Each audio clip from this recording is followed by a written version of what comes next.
So what's up mga kadangas, maupay nga aga atong natanan, mga upay nga adlaw iyo nga tanan. Yan ang adlaw magluluto ng kita laka.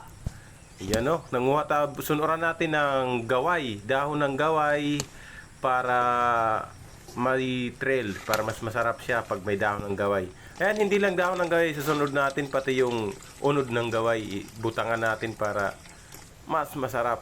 Yan na nga, nakaready na yung ating ginataan, ang gata ng niyog na may luya na. Tapos, yung laka, habang kauutod lang ng kanyang bubot, ay aasinan natin para matanggal ang kanyang medyo lansa. Tapos, ihahalo-halo mo lang yan para maghalo yung asin sa kanyang katawan. Tapos, lalabas na yung kanyang mga bubot dyan. Kita nyo? Yung mga bubot nila gumagawas na. Kasi nahapdusan sila ng asin. Kasi hindi sila sa dagat galing sa sa tubig na matabang. Para mas maging malasa pa yung ating lulutuin ngayong umaga, lalagyan pa natin ito ng dahon ng siling green. Tapos lalagyan din natin ng luya, dahon ng luya. Hindi lang yung unod ng luya, kundi yung dahon ng luya. Tapos hugasan natin yung laka.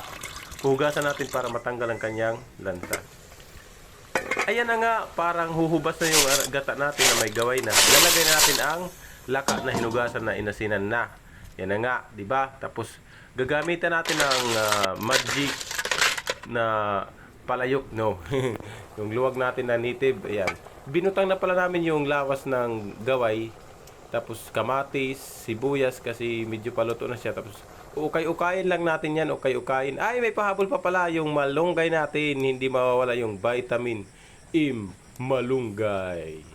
Para sa mga pampadagdag ng lasa at masustansyang pagkain. Gumamit lang ng malunggay everyday. Ayan na nga. Halu-haluin na natin. Halu-haluin pa natin kasi para mas maano pa siya. Para mas maluto pa siya. Yung nasa ilalim na laka, ibabaw natin yan para maanok yung lahat ng buong niluluto natin, hindi lang yung bawbaw, hindi lang yung sagod yan. So pagkatapos niyan ay ukay-ukayin pa rin natin para mas ayan, ibubutang na natin yung purong gata para mas marasa. Pagkatapos niyan ay yan na nga, luto na yung ating laka na ginataang laka na may gabi at malunggay. Tapos may laka with kalinayan rice. Ayan na, kumakain na kami dito ngayon. Yan, kakain na kami mga vlog. Kakain na kami mga vlog. Thank you for watching sa lahat ng mga nanonood dyan. Request lang kayo kung ano ang lulutuin natin. Baka naman sa susunod may lulutuin na tayong dinosaur, buaya. Ay, sa mga nagtatanong dyan, bakit hindi na ako masyadong active mag-post?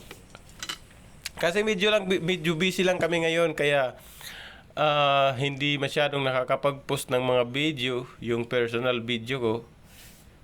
Tapos, marami akong lilalakad tulad ng unang araw.